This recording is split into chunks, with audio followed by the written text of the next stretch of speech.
Hi மக்களே, இன்றைக்கி நம்ம என்ன பண்ண போகிறோம்னா லெமன் ஜூஸ் போட போகிறோம். வீட்டில் வந்து களை வெட்டுறாங்க, அதனால் லெமன் ஜூஸ் போட போகிறோம். அதுக்கு வந்து லெமன் தேவைப்படுது, அதனால் லெமன் பிக்க போகிறோம். வாங்க, 2 லெமன் பிச்சாச்சு ஃப்ரெண்ட்ஸ். இப்போ நம்ம போய் ஜூஸ் போட ஆரம்பிக்கலாம். வாங்க, இப்போ அந்த 2 லெமனையும் கட் பண்ணிக்கலாம். வாங்க ஃப்ரெண்ட்ஸ், கட் பண்ணுவோம். வாங்க ஃப்ரெண்ட்ஸ், கட் பண்ணிக்கலாம்.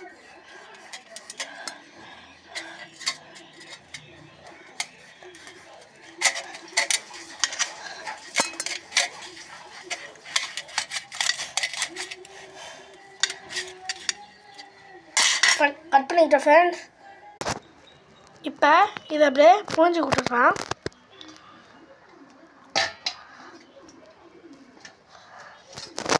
இப்போ புழிஞ்சு விட்டாச்சுக்கு.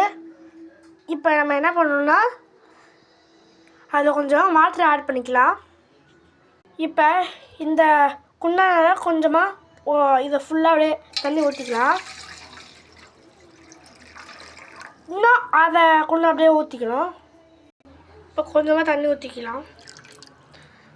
உங்களுக்கு தண்ணி வேணும்னா அது அதிகமாக ஊற்றிக்கலாம், இல்லை கொஞ்சமாக ஊற்றிக்கோங்க. இப்போ நாட்டு சர்க்கரை எடுத்து போட்டுக்கலாம். நாட்டு சர்க்கரை இந்த ஸ்பூனால் 2 ஸ்பூன், ஒரு 10 ஸ்பூன் அது மாதிரி போட்டுக்கலாம். வாங்க ஃப்ரெண்ட்ஸ், போட்டுக்கலாம். போட்டாச்சு. இப்போ வந்து நம்ம என்ன தேவை பண்ணோம், இப்போ அப்படியே கொஞ்சம் கலக்கி விட்டுக்கலாம். நம்ம கட் பண்ண கத்தியை வச்சு கிண்டியெல்லாம் விட்டுக்கலாம். இது அப்படியே பிளாக் கலரில் ஆகணும். பிளாக்னால் லைட்டாக பிளாக்கில். இது பேர் தமிழில் பானம் அப்படின்னு சொல்லுவாங்க. அதை நம்ம லெமன் ஜூஸ் சொல்கிறோம். நல்லா கலக்கியாச்சு. இப்போ அதில் கொஞ்சம் வாட்டர் ஆட் பண்ணிக்கலாம். ஆட் பண்ணியாச்சு. இப்போ ஃப்ரீஸ் பண்ணி கொஞ்சம் ஐஸ் ஜில்லுன்னு ஆக்கலாம். இப்போ உங்களுக்கு சீனி கொஞ்சமாக நீங்கள் லெமன் புழிஞ்சு விட்டிங்கன்னா கொஞ்சமாக சீனி போட்டுக்கலாம், இல்லைன்னா அதிகமாக கூட போட்டுக்கலாம். பாய், டாட்டா.